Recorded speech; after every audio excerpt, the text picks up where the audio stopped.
जय सिया राम दोस्तों। तो मार्गशीर्ष मास के शुक्ल पक्ष की एकादशी तिथि की जो शुरुआत है वो 11 दिसंबर 2024 को होने जा रही है।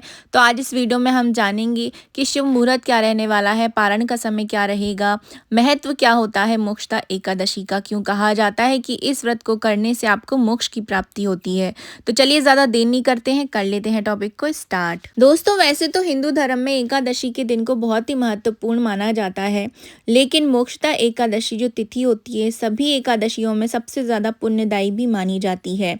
अगर किसी इंसान से अनजाने में कोई भी गलती हो जाए और इंसान को उसका प्रायश्चित करना हो तो उसके लिए जो है मोक्षदा एकादशी से बेहतरीन और कोई दिन नहीं हो सकता है। तो आइए सबसे पहले हम ये जानते हैं कि मोक्षदा एकादशी कब से शुरुआत हो रही है और किस दिन इसका व्रत रखा जाएगा।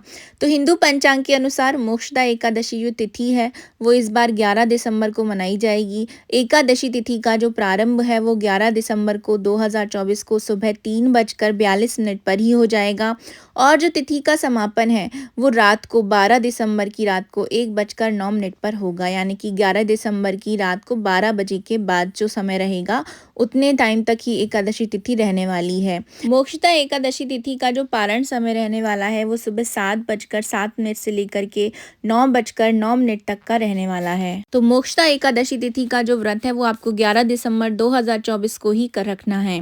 मोक्षदा के नाम से ही पता चलता है कि यह जो एकादशी है ये मोक्ष प्रदान करने वाली मानी जाती है। आपको भी मोक्ष दे सकती है और आपके जो पितर हैं उनको भी मोक्ष दिलवा सकती है। भगवान श्री कृष्ण कहते हैं कि जिनके पितर नीच योनि में पड़े हुए हैं वे इस एकादशी के व्रत का पुण्य अपने पितरों को अर्पित करके यदि करते हैं तो वे भी उनके जो पितर होते हैं वो मुक्त हो जाते हैं। द्वादशी तिथि को क्या करना है, आपको पारण करने से पहले सूर्य भगवान के सामने खड़े होकर के हाथ की अंजलि में जल पुष्प लेकर के ये कहना है कि मैं इस एकादशी तिथि का जो पुण्य है वो अपने पितरों को अर्पित करता हूँ और फिर आपको वह जो जल है वो सूर्य भगवान के आगे समर्पित कर देना है। इससे वह पुण्य आपके पितरों तक पहुंच जाता है। तो इस तरीके से जो एकादशी का पुण्य है वो अपने अपने पितरों तक भी आप पहुंचा सकते हैं। भगवान श्री कृष्ण इसकी महिमा बताते हुए आगे कहते हैं कि इस एकादशी तिथि की महिमा मात्र सुन लेने मात्र से वाजपेयी यज्ञ का फल आपको मिल जाता है। इस दिन तुलसी की मंजरी और धूप दीप से भगवान का पूजन करना चाहिए और भगवान के पास घी का दीपक ही जलाना चाहिए। तुलसी की मंजरी और तुलसी दल आपको एक दिन पहले ही तोड़ करके रख लेने चाहिए। आगे भगवान कहते हैं कि ये बड़े बड़े पापों से मुक्ति दिलाने वाली एकादशी भी मानी गई है, इसलिए इसे सभी एकादशियों में सबसे ज़्यादा महत्वपूर्ण एकादशी माना जाता है। आइए अब हम मोक्षदा एकादशी तिथि की पूजा विधि के बारे में भी जान लेते हैं। एकादशी व्रत से एक दिन पहले यानी दशमी तिथि को दोपहर में सिर्फ एक बार ही आपको भोजन करना चाहिए, क्योंकि जो एकादशी तिथि का व्रत है ये दशमी से ही शुरू हो जाता है। ध्यान रहे एकादशी से पहले वाले दिन रात्रि में भोजन नहीं करना है। एकादशी के दिन प्रातः काल उठकर स्नान करें और व्रत का संकल्प करें। व्रत का संकल्प लेने के बाद भगवान श्री कृष्ण की पूजा जरूर करें, उन्हें धूप दीप नैवेद्य आदि इत्यादि अर्पित करें। इसके बाद जब रात्रि हो जाए तो रात्रि में भी आपको पूजन और जागरण करना चाहिए। आपको दीपदान भी इस दिन जरूर से करना चाहिए और अगर आपसे जितना भी आपकी स्वेच्छा हो सके आपको उसमें दान भी करना चाहिए। अगले दिन यानी कि द्वादशी तिथि के दिन, जिसे हम अखंड द्वादशी तिथि के नाम से भी जानते हैं, और उसके बाद ज़रूरतमंद व्यक्तियों को भोजन और दान दक्षिणा भी आप ज़रूर से दें या किसी ब्राह्मण को अपने घर में बैठा करके भोजन कराएं और उसके बाद ही भोजन करके अपना व्रत को पूरा करें। गीता का संपूर्ण पाठ या अध्याय 11 का पाठ ज़रूर से करें इस दिन। अंत में अपनी मनोकामना पूर्ति की प्रार्थना करें। इस दिन दान का फल अनंत गुना मात्रा में प्राप्त होता है। आइए अब मोक्षदा एकादशी तिथि के व्रत का हम महत्व भी जान लेते हैं। पौराणिक कथाओं में बताया जाता है कि महाभारत के वक्त भगवान कृष्ण ने इसी दिन अर्जुन को गीता का उपदेश भी दिया था, इसीलिए इस दिन को गीता जयंती के रूप में भी मनाया जाता है। इन उपदेशों में भगवान कृष्ण ने अर्जुन को जीवन के मूल सिद्धांत और धर्म का मार्ग दिखाया था। मान्यता है कि इस व्रत को करने से साधक को सारे पापों से मुक्ति मिल जाती है। साथ ही पितरों को मोक्ष दिलाने के लिए मोक्षदा एकादशी का व्रत रखने से सबसे ज़्यादा शुभ फलदायी माना जाता है। दोस्तों, मोक्षदा एकादशी के दिन शाम को तुलसी जी के पौधे के सामने घी का दीपक ज़रूर से जलाएं। इसके साथ ही ओम नमो भगवते वासुदेवाय नमः मंत्र का जाप करते हुए तुलसी के पौधे के आसपास आपको 11 परिक्रमा ज़रूर से करना चाहिए मोक्षदा एकादशी तिथि के दिन। एकादशी तिथि के दिन तुलसी के पौधे पर जल बिल्कुल भी ना चढ़ाएं, क्योंकि इस दिन तुलसी माता निर्जला व्रत रखती हैं। मोक्षदा एकादशी पर भगवान विष्णु की पूजा करते समय पीले रंग के गेंदे के फूल उन पर अवश्य रूप से जरूर से चढ़ाएं। अगर हो सके तो फूल माला चढ़ाएं। अगर गेंदे के फूल नहीं हो तो कोई भी पीले रंग के आप फूल चढ़ा सकते हैं।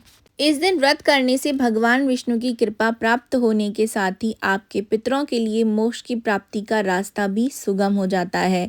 यह व्रत मार्गशीर्ष मास के शुक्ल पक्ष की एकादशी तिथि को होता है और इस दिन पितरों के नाम से उनकी प्रिय वस्तुओं का दान करने का भी खासा महत्व हमारे शास्त्रों में बताया जाता है। इसी दिन भगवान श्री कृष्ण ने अपने प्रिय सखा अर्जुन को गीता का उपदेश भी दिया था। इस कारण से इसको मोक्षदा एकादशी के दिन भी कहा जाता है और इस नाम से भी जाना जाता है। इसे गीता जयंती का पर्व भी इस दिन पर ही मनाया जाता है, क्योंकि इसी दिन भगवान श्री कृष्ण ने गीता के उपदेशों को बताया था। इस दिन भगवान विष्णु और माता लक्ष्मी जी की विधि विधान से पूजा अर्चना भी की जाती है। एकादशी तिथि के दिन आपको नदी में या फिर किसी भी मंदिर में जाकर के, जो कि भगवान विष्णु जी का हो या लक्ष्मी जी का हो या आपके आसपास जो भी मंदिर है, वहां पर आपको जाकर के दीपदान ज़रूर से करना चाहिए।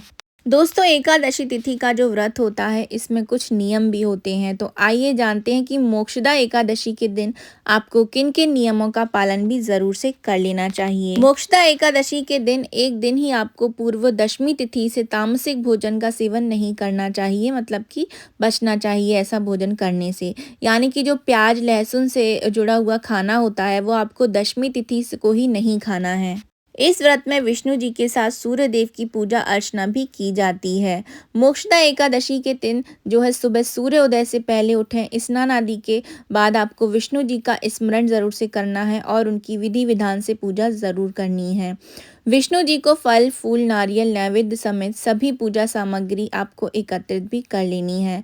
इस दिन विष्णु जी को प्रसन्न करने के लिए गीता का पाठ करना चाहिए और एकादशी व्रत की कथा पढ़नी चाहिए।